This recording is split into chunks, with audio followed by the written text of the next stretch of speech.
We good? Okay, good morning. I am here, and this is somebody I want you to meet. I think you will love him. This is Representative Joe Kennedy from Massachusetts, who also happens to be my family. So there's no objectivity here, just a conversation that I think you might enjoy with somebody I think you might want to learn more about. So, Joe, welcome to Los Angeles. Thank you. Now, he is here to do Jimmy Kimmel tonight. Is that right? I am excited. Among I'm somewhat terrified. Very much looking forward What to it. What are you afraid of? Well, I'm not that funny. No, you are. Luckily, he is, so that works out well. Yeah, are you actually really nervous to go on there? It'll be a big night for me, right? So it's certainly something that I've done some of this before, but Yeah. I'm a big fan of the show, and so it'll be fun. Do you think this is all happening because you were chosen to do the rebuttal to the State of the Union? Has life changed since then? Life certainly has been busy. The nice part, Maria, is that it is a really generous and kind country. So I have gotten tubes of chapstick from every county across this nation. Thank you. I got one, so I got, after the whole chapstick thing burst out, I get back to my office, down in Washington the next week. And I've got stacks of letters that have come in and tubes of chapstick. And I get this one really nice letter from this woman from New Jersey who said that when her son was a little baby, he had really badly chapped lips. Little kid, when he had badly chapped lips, and he wouldn't wear chapstick because of the glare. So she created her own recipe to try to make sure that his lips are healed, and she sent me 3 different samples. So, thank you. Whoever you are, thank you. She will get a thank you note. I'm a little delayed on it. But tell me, has life really changed for you since you had that moment? Not really. I mean, look, life in public service is busy. The reality was before the speech, it was busy, it was full. We have as you know, I've got a 2-year-old daughter and a 3-month-old son. And 3-month-old son. 3-month-old son, who is thrilled to be in California, his first trip here. He kept you up all night. Yeah, he did. He was really excited to be here, and was very excited to be able to have Dad sit down with his aunt and cousin Maria. So we were up from about 12:45 to close to 2, and then from 3 to 4 and then up for good at 5. So he was very excited. Now let me ask you, yes. How difficult is it to be a congressman, to be traveling all over the country, and to have a young family? Because we often talk about trying to combine service, which is public service, which is 24/7, and a family. So it's, without question, the hardest part of the job. I thought my job was difficult, and then you become a parent and you realize that the job is the easy part of your day, and that's not even close.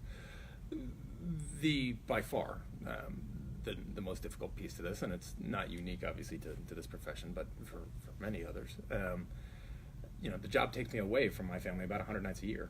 Wow. And so, one, it puts a tremendous burden on my wife at home to try to manage all of that. 2, it's a demanding job when I get back home, because you got to be out and about and serving your constituents. And so, trying to balance it is one of those jobs where there's always more to do. There's always more requests to come in, and every single one of those things is a good thing to do, to be out and responding to the concerns of your constituents. You have to make sure that's not done wholly at the expense of your family. And there's only so many hours in the day. To an extent, that is zero sum. But it is a perpetual work in progress for me and my wife and our family to try to make sure that you strike some semblance of balance there. And look, it's hard. There's no doubt that there's certain times of the year, we're in a re-election year, where I've got opponents, a Democrat and a Republican.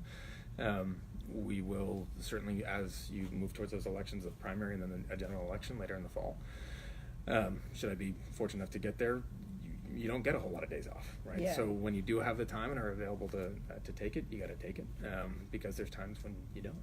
So why is this a good profession for somebody young like you, right? You were in the Peace Corps, you could really do anything you want, and you've chosen to put yourself in a position where you're running really all the time. Mm-hmm.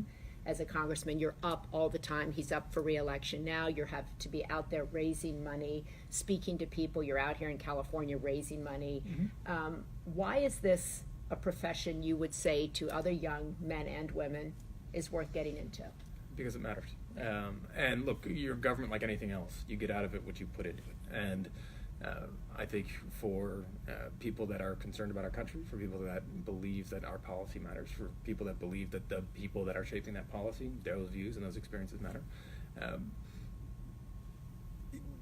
you got to roll up your sleeves and dive on in. And I think one of the challenges out there that I do pick up, particularly from young people that are, you see this passion and this frustration with the way that things are going at the moment, certainly, is to understand that when it comes to government, there are no quick fixes, right? This is. Okay, let's pause with that, Yep. because that's a really big idea. Everybody wants a quick fix. There is no quick fix. There's no quick fix. Why does it take so long? It takes long because our country designed change to be hard, and it designed our governmental structures to be hard to change policy for the most powerful country in the world. And that in and of itself, I think, was a wise decision. But what it does mean is, you've got an awful lot of passion out there across our country at the moment to change our gun laws, which I wholeheartedly agree with. Mm-hmm.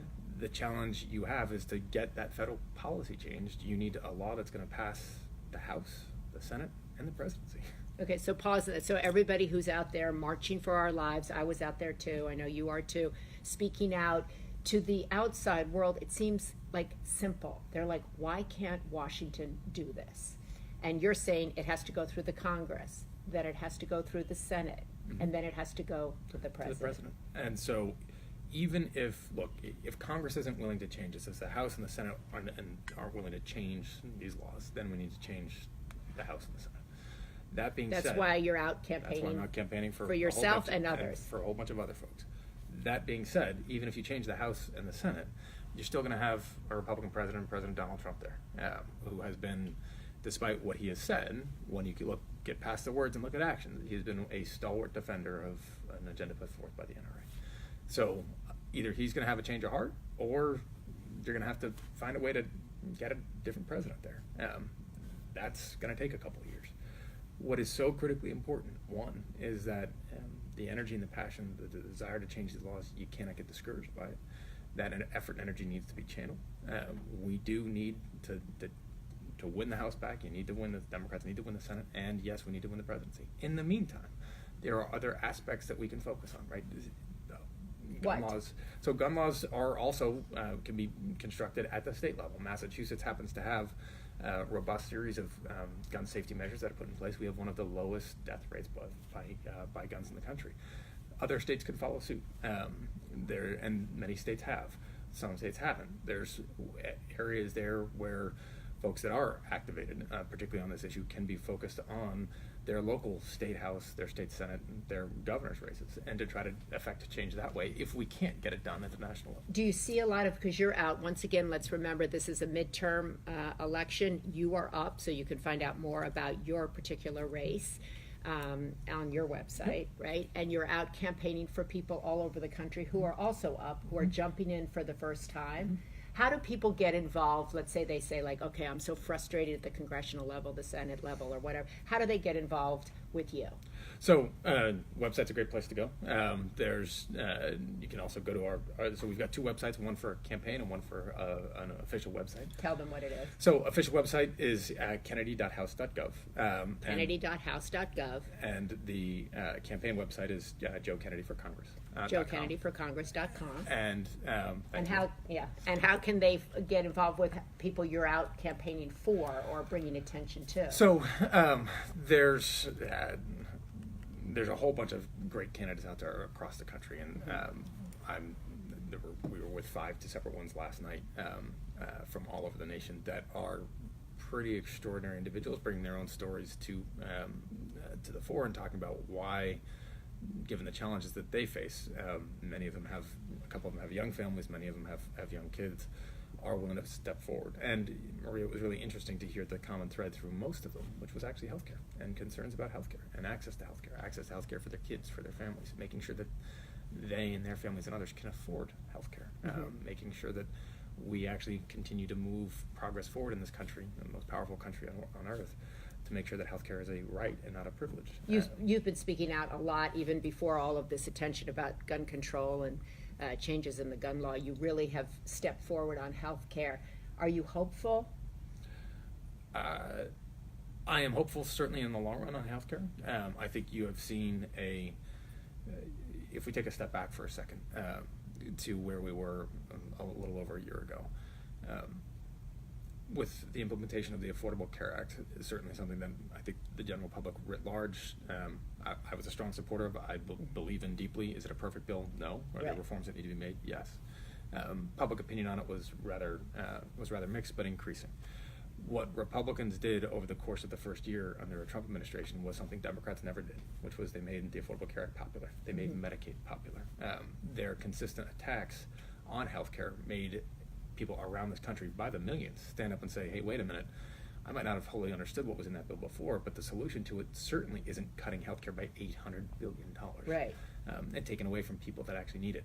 It's not moving back to putting in lifetime limits so that after you get a certain amount of benefits for health insurance, you can't get health insurance anymore, and now you're out of pocket. It's not repealing prohibitions on pre-existing conditions, which is all of what was at various points put forth under Republican plans.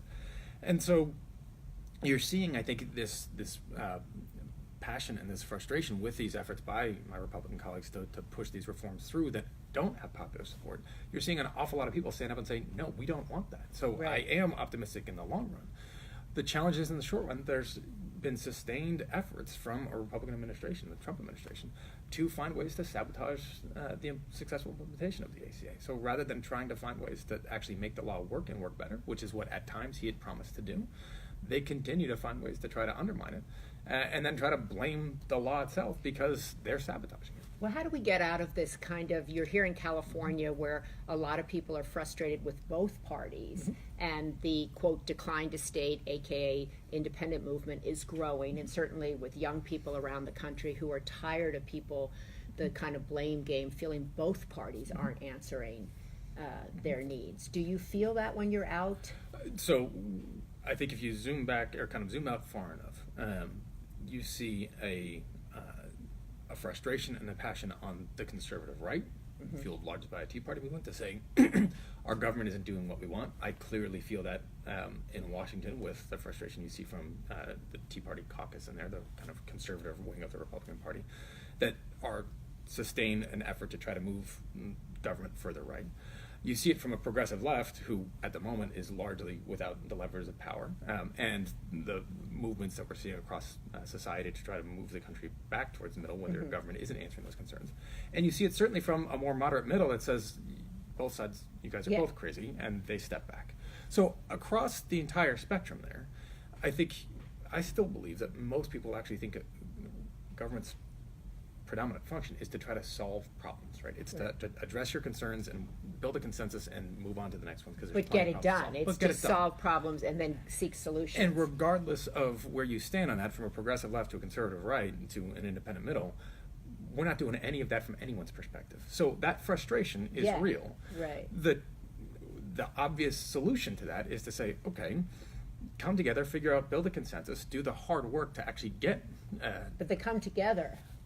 And the system at the moment is not, one, the system is struggling enough where it doesn't incentivize people to come together. Two, and this might be a bit more of a partisan response, it is, I think, also reflective of the reality. You've got a country now over the course of the last 16, 17 months that, yes, it elected Republican majorities in the House, the Senate, and the presidency. Donald Trump won that election.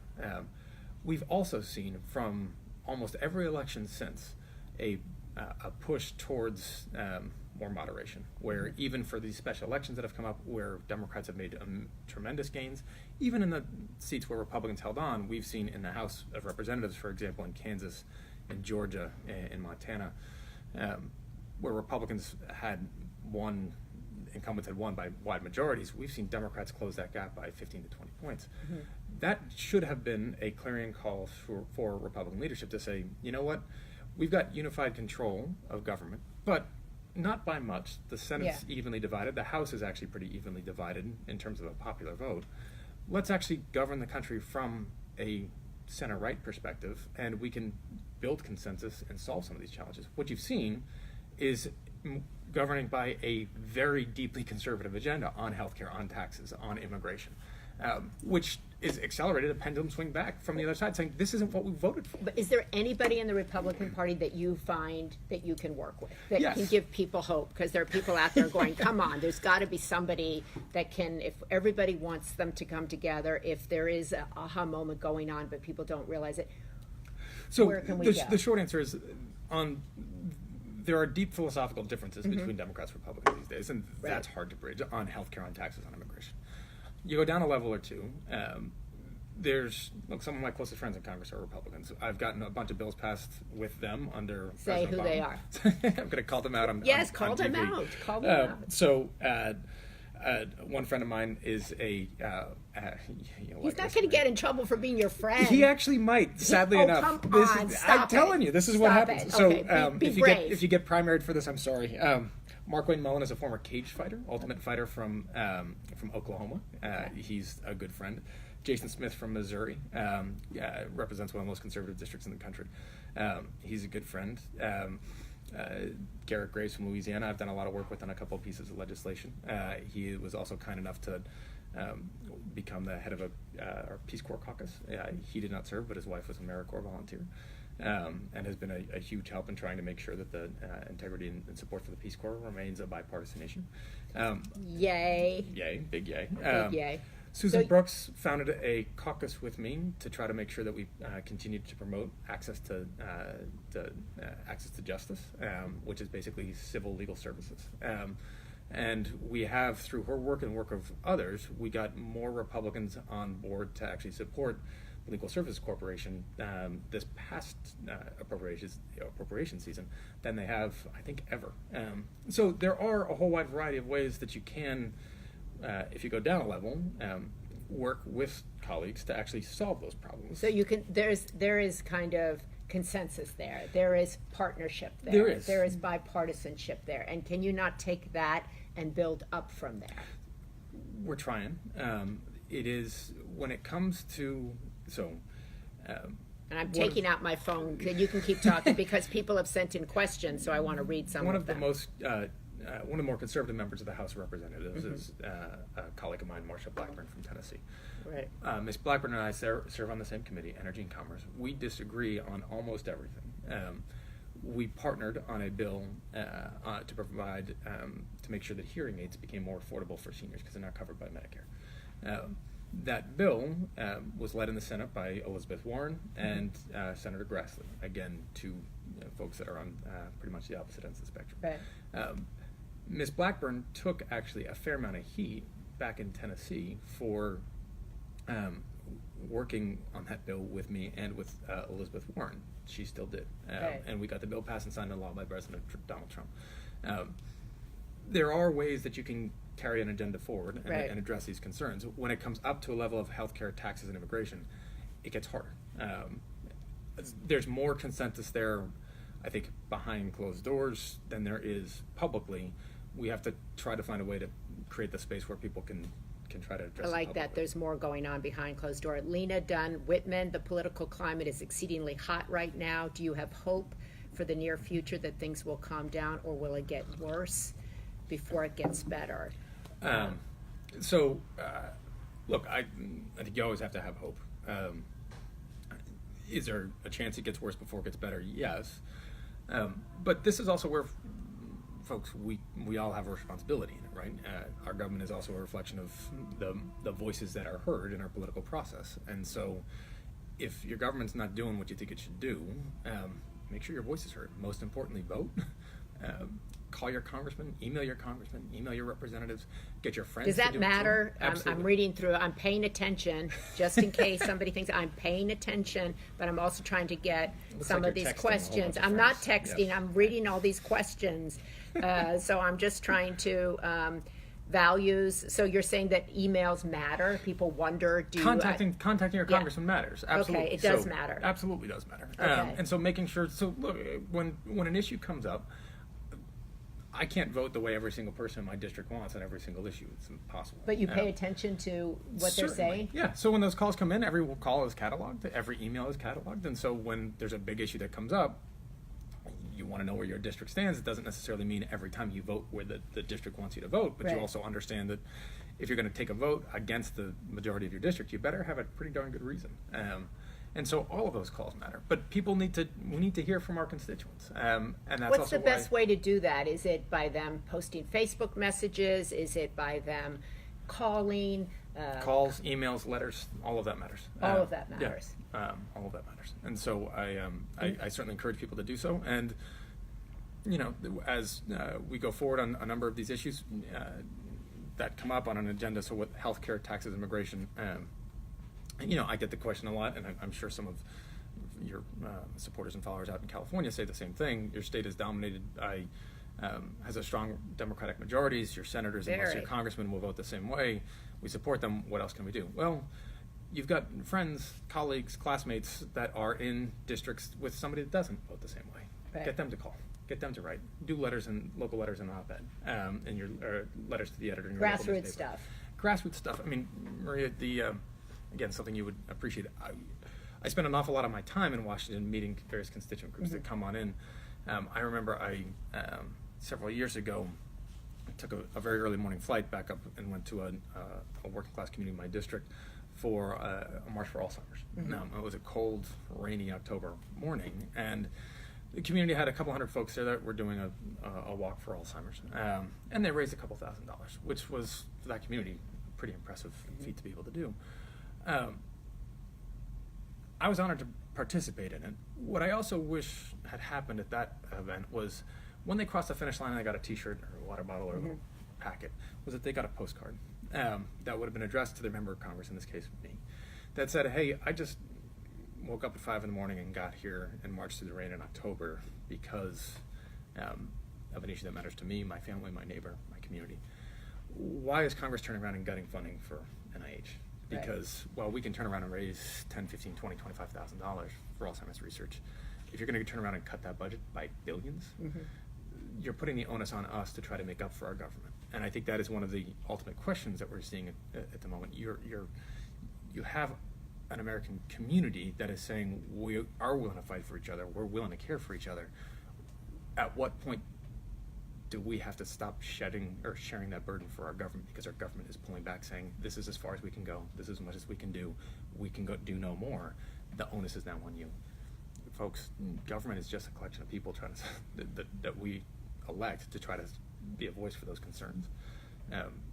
So what you're saying is you Government want has people to really responsibility tell you what they want, be specific. Be specific, but also recognize the structures put in place that our government set up there's a lot of money that comes through Washington.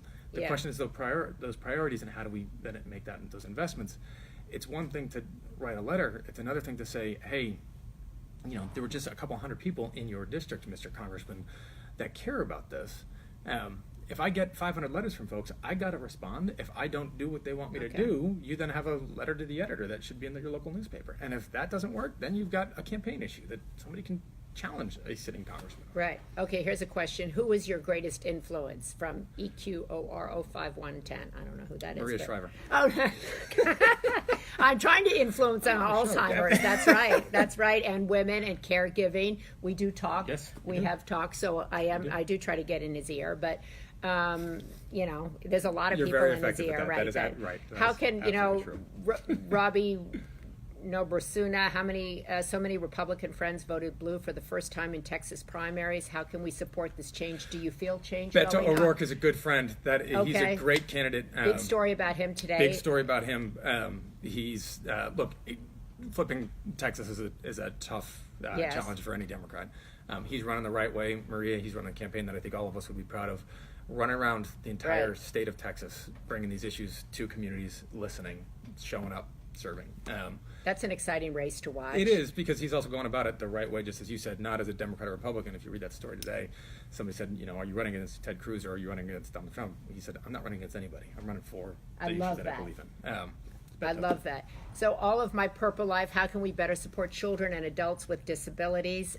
This is a question, I like this. A big new book came out about my mother yesterday. It's called Eunice, the Kennedy Who Changed the World, fought her whole life for people with intellectual disabilities. So the question to you, Joe, is how can we continue to better support children and adults with disabilities in this climate, and how can we move forward with changing the language and idea to hold the school districts accountable. So that's another question. A number of issues there on the policy side. So one, there is legislation that we have moved through Congress, like the ABLE Act, to try to make sure that there's additional funds and resources available for families that are caring with folks with intellectual and physical differences. One of these big ones, Maria, gets back to the overall structure of our healthcare system. It's Medicaid, right? So when it comes to provision of funding and the resources that flush out that network for care for an awful lot of families with folks with disabilities, Medicaid is that backstop. It is why when Republicans try to put forth a health care bill and, again, a Trump budget, this latest round, that cuts Medicaid by $800 billion, you can't sit there and say you support families with disabilities when you're cutting the access to care that they need by nearly $1 trillion. Do you think people understand Medicaid, Medicare? No. Who pays for what? No, I don't, but I do think that what we saw, particularly over the course of that healthcare debate last year, was that far more people understand it now because Republicans tried to take it away. And look, at its core, right, this is the issue with healthcare. At its core, it answers a very simple question. It's how do we, in our community, in our society, want to care for somebody at the time of their greatest need? Right? Healthcare is something that most folks have the blessing not to worry about until you need it. But when you need it, it's the only thing you think about. Right. And the question is are we going to say, yeah, we're going to set up a structure to say that when you need it, there's a robust care network there for you. Because that's the humane and compassionate thing to do. It's also the smart thing to do because unless you want to go back to a time where, or go to a time where if I walk out across the street here and I get hit by a bus, somebody starts checking for an insurance card before they take me to a hospital. Yeah. If you want to do that, fine. I don't think anybody does. But if you don't, if you're going to hit by a bus and you just get rushed to the hospital, then the question isn't do you get the care, it's who pays for it? Right. And does that mean that I'm going to be bankrupt for the rest of my life and my family?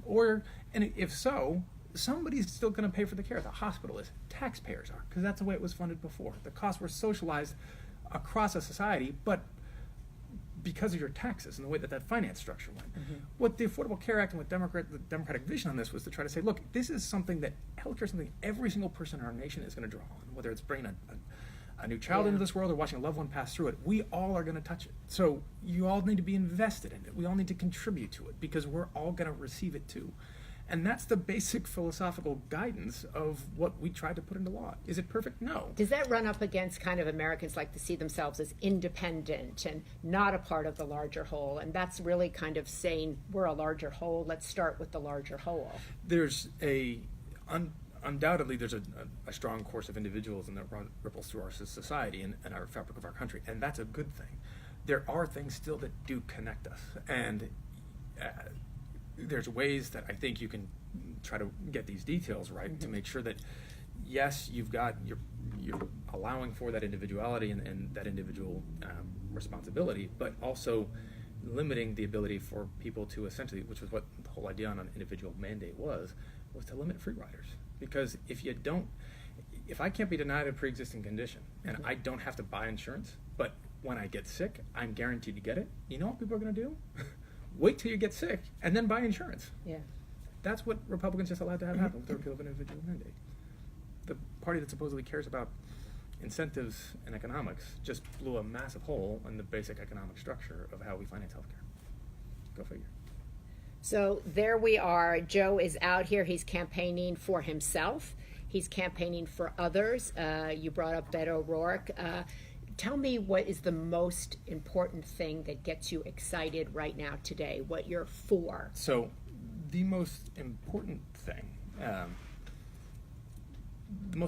I think, across our country today, across our society today, across our political spectrum today, is this passion, this feeling, this momentum that you're seeing to where Americans of all walks of life and all across the political spectrum are getting more engaged and trying to move their country in the direction that they see fit. I think Donald Trump did do that. He woke up the country. Mr. Trump has done that. The issue through all of that is how do you stay positive? How do you put forth a positive idea and an optimistic agenda going forward? I'll leave you with two examples. And this. civically, have a civic discourse. So I told the story last night at an event, and I hope he doesn't mind if I tell it again. So I get asked a lot these days about optimism and hope and the rest of it. And look, you wake up in my line of work. Oftentimes you check a Twitter feed, and it's not exactly an optimistic way to start the day. That being said, the most optimistic person in Congress, I don't think it's even close, is John Lewis. He has seen and has witnessed over the course of his life, and because of some of the actions that he engaged in and what he has done, he has helped move our country forward. A couple of years ago, Maria, there was that shooting in the Mother Emanuel AME Church in Charleston, South Carolina. A year later, there was a group of folks that went down on the 1-year anniversary. Mr. Lewis was part of that group, and your cousin Carrie, my aunt, was part of that group too. Carrie wrote an email to me and a couple of folks afterwards, relaying what she saw and heard as they were across the street at a neighboring church with survivors and loved ones of the fallen that day.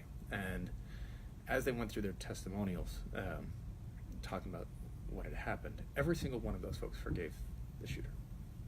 And Mr. Lewis stood up at the end of hearing these people speak and talked about forgiveness, and talked about how much the country could benefit from the words that they just spoke. And he shared his own story, and he said that when he was a young man, I think in his late teens, early 20s, he was in South Carolina, he was beaten by the Klan. And then some 40 or so years later, he was in his congressional office in Washington, and a man came in and asked to see him. And Mr. Lewis came out, there's an older gentleman there standing with his teenage son. And the man said to Mr. Lewis, you won't remember me, but I was one of the folks that beat you that day in South Carolina. And I'm here with my son, and I want to tell you I'm sorry. So it's wrong. Wow. And they embraced, they hugged, and they both cried. I am not aware, I know that there is no other person currently serving in Congress that has been let down more often by people in charge, by authorities, by government, by folks that were meant to protect them, by the laws that were meant to protect them, than John Lewis has been. Beaten and abused and arrested more times than I can count. Yet still is hopeful because he has seen our human capacity to change, to become a more tolerant, stronger place. I have no story that can match that, but I do have one small example of that transition as well. I replaced a legend in Massachusetts politics and Congressman Barney Frank, who was one of the first, the first openly gay members of Congress to serve. And one of the honors that I had in my first election was my first campaign was to march with him in the Gay Pride Parade in Boston. And it was a couple miles and thousands of people coming up to say to Congressman Frank, thank you. Thank you for your service. Thank you for what you have done. And for me, running my first campaign, to see somebody who had been there for decades, but partake in an event that, well, I think it existed before he came into office, didn't exist like it does now. Right. And to see that transition take place. Maria, the next year, marched again with Barney Frank, with my wife, Lauren, and with one of my college roommates, Jason Collins, who was the first active professional athlete to come out as gay in a major professional sport. So our founding fathers, I do believe, are some pretty smart folks. But if you think of that scene for a moment, you had a gay Jewish former congressman marching down the streets of Boston with a red-haired Irish Catholic, a woman, and a 7-foot-tall African-American professional basketball player in a gay pride parade. There was no way our founding fathers ever thought that was going to happen. Yeah. And we have no idea of where our future is going to lead and the brilliance that it will look like and where we're going to go. But we do know that if you have folks like John Lewis and Barney Frank and countless others that people don't even know and don't even name, that if you grind it out, we will be a better place. And I see people grinding it out as part of the Me Too movement. You see them grinding out as part of the of those gun marches. You see it from these Parkland students. You see it from people that ripple across the country. this is how change happens, and it's not slow, or it's not fast, and it's not necessarily satisfying, but it does happen. So I don't lose love faith. that. People grinding it out, and progress does happen. People do come up and thank you, but it takes a long time. So stay in the grind, stay in the process. And there are images like that happening really all over our Every day. country. And I always say that they don't get the noise, but it's happening everywhere. So don't lose hope. He's incredibly hopeful, and he's in the thick of it. And people think they get disillusioned, and they think there is no hope, but he's here to say that there is. He's out traveling all over the country. He's trying to make a difference. He's up for re-election. I said this wasn't, I have no objectivity here, so let's just be clear. And he's working on behalf of a lot of other people, men and women, so check out who he's supporting and who are all the kind of first-timers who are jumping into the election process. It's exciting out there. People are hopeful. They're running for something, not necessarily against something. So, and they're willing to grind it out, even though their families suffer and they themselves get a lot of criticism. So thank you, Joe, for making time. Always. Watch him on Thank you. Jimmy Kimmel tonight. He'll be funny. He'll be nervous, and you're not going to sweat. Or you're Right. going I'll there's go going to be lighter some on the chapstick. Okay, Yes, lighter on thank the you. chapstick. Thank you, Joe. Thank you.